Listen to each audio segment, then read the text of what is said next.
Ahead of the April target for the likely introduction of new electricity tariffs, the Nigerian Electricity Regulatory Commission, NERC, has started nationwide consultations. According to a notice by the chairman of NERC, Professor James Momo, the consultations will hold from February 25th to March 11th in 12 locations nationwide. He said that NERC had received extraordinary tariff review applications from the 11 electricity distribution companies and the Transmission Company of Nigeria, PLC. Meanwhile, the Minister of Power, Saleh Maman, says Nigeria's major electricity problem is in the transmission and distribution of electricity. He said Nigeria is currently able to generate 13,000 megawatts of electricity, but can only transmit about 7,000 and only can distribute about 3,000 megawatts. After Nigeria's electricity privatization program, the government privatized the generation and distribution companies, with the government only manning the Transmission Company of Nigeria.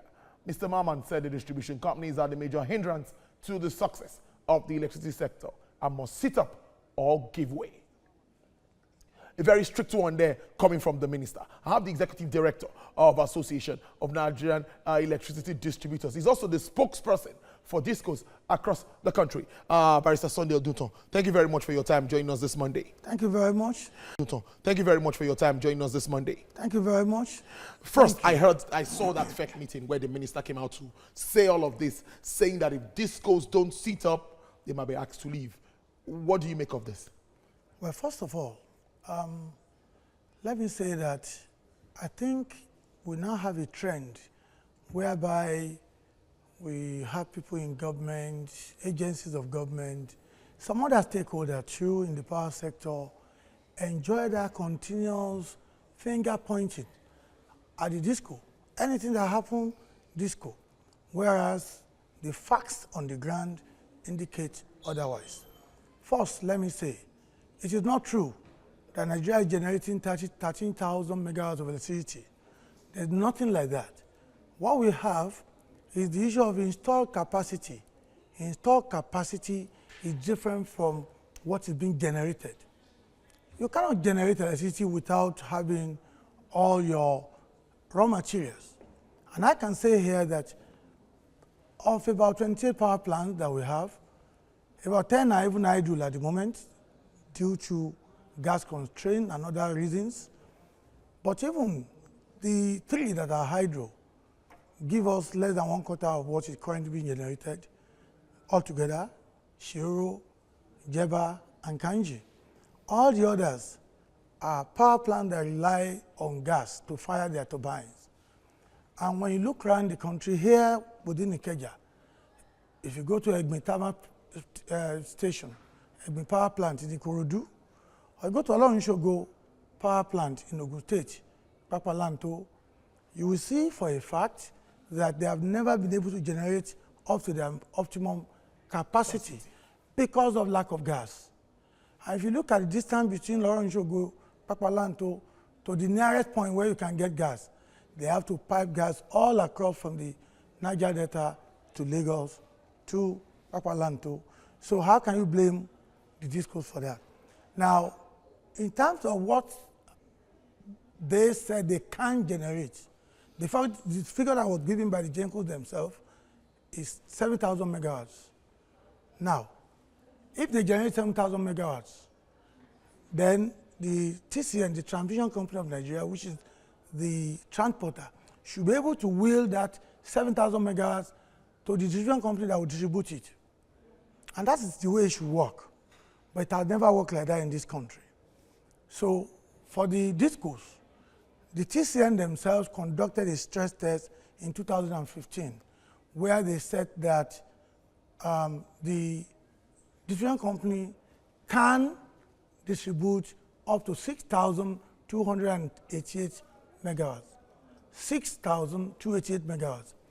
And no transmission company, this transmission company in this country has never, ever wheeled any power up to 6,000 megawatts at a time.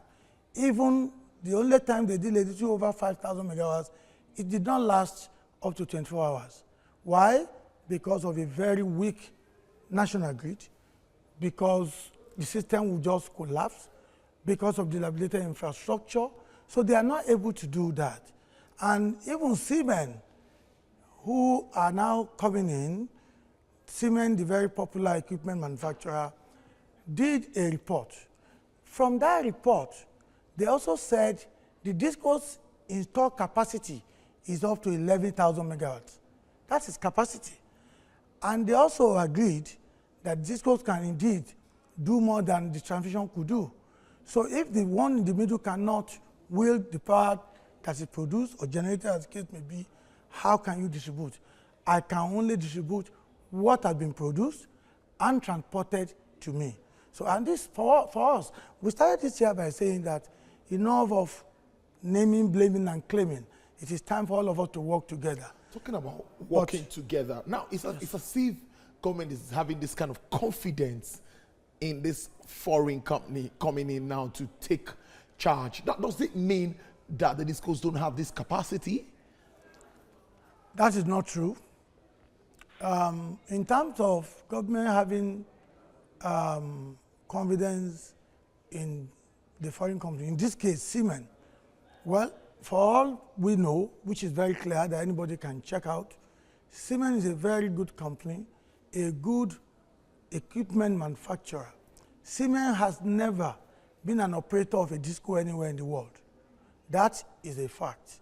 Now, but aside that, the point of people talking about capacity and so on are issues around what the industry as a whole ought to be doing.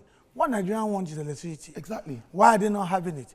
They are not having it because you have a country that for 10 years, between 1989 and 1999, that country, this Nigeria that we have, did not invest in any infrastructure.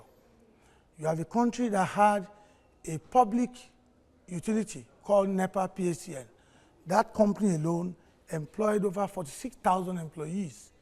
And that company was gulping over 50 billion naira from the federal government budget with little or nothing to show for it. Then they privatized. And at the point of privatization, the owners, the government themselves know that they're handing over a very dilapidated Tokumbo infrastructure. And they then made some promises. They signed an agreement where they listed what they were going to do. Number one, they said, we'll give you from day one cost-reflective tariff.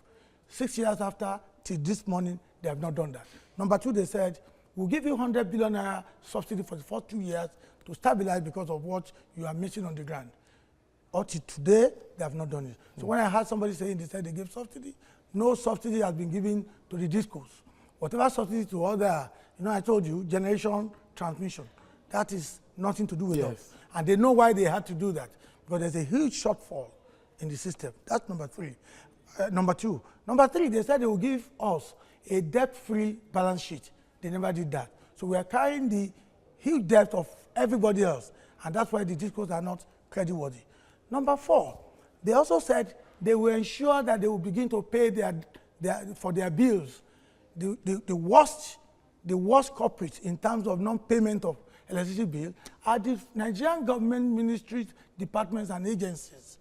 As at the end of December last year, December 31st, 2019, it will interest you to know that the total MBA debt being owed the disco is 116 billion naira.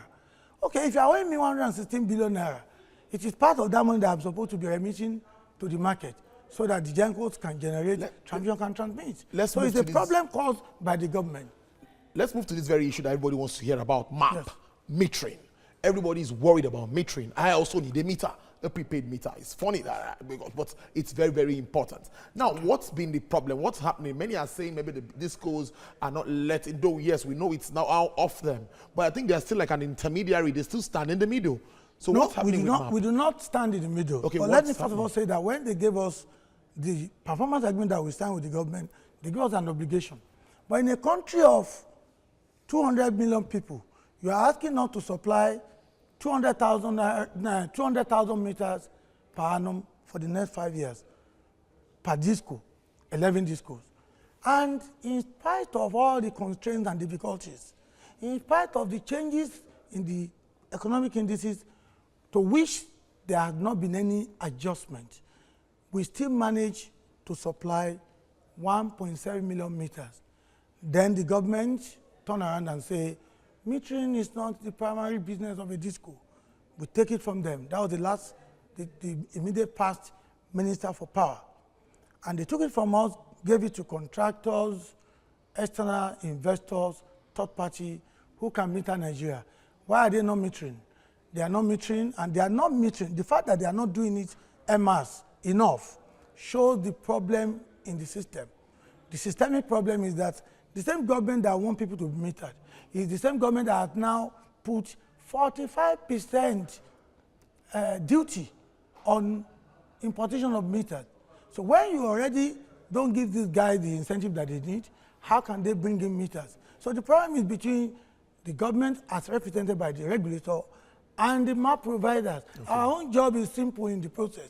Our job is to open up our ICT backend and our billing platform so the meter can speak to the customer, and it's for them to install the meters.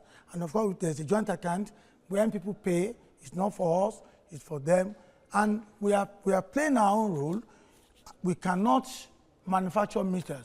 We cannot do what the regulator does not allow us to do. We are not allowed to do anything on metering. It is their job, it is what they do, and we refrain from saying this because we thought that, okay, let this thing work, but if they go on blaming others, perhaps the public need to know that as far as metering is concerned, it is in the hand of the Nigerian Electricity Regulatory Commission. Now, let's talk about this because time is not always our friend when we're on the show. You know the way it runs. The fire outbreak in Ayede Station near Ring Road. I read about this and around affected power supply in, I think, Ibadan, Shagamu, Ijebu parts and all of that. Press report says that discos are the culprits. Again, that's part of the misinformation. That's part of the orchestrated, misleading information being peddled around, particularly by TCN. The infrastructure at Ayede is close to Ring Road in Ibadan, Oyo State. It is owned by the TCN, Transmission Company of Nigeria. So, and that is not the first time you see a lot of fire outbreak in their infrastructure. People need to check their transformers. A lot of substandard things are going on, but they are government people owned by the federal government of Nigeria. So the fire outbreak at Ibadan was not the first. It happened before at Benin. It happened at Lagos, somewhere in Lagos, Alagbon in Lagos. So in the last 3 years, there have been series and series of fire outbreak at the end of at the other end, the TCN end.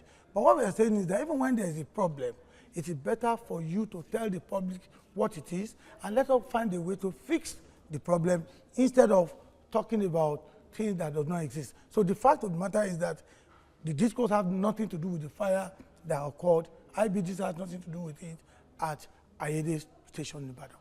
All right, I know we can go on and on. I know that passion is there. In just the last word, the last line, we need to get this right. Collaboration is what you've been harping on for a long time. Just let's round up with that. What we need to do is just to align the value chain. We need to, if you're going to generate 10,000 megawatts, you must be able to transmit 10,000 megawatts. You must be able to distribute 10,000 megawatts. Until you do the two alignments, which is technical alignment, 10,000 megawatts, 10,000 megawatts, 10,000 megawatts, commercial alignment, which speaks to the issue of pricing. Because you cannot take pricing away from efficiency. Once you do that, there will be light. This problem of electricity in Nigeria can be solved the very day the government is sincere, ready, willing, and they put a round peg in a round hole. Because you don't put people who have no idea of the industry and expect them to drive the process, and you think it will work. It will never work.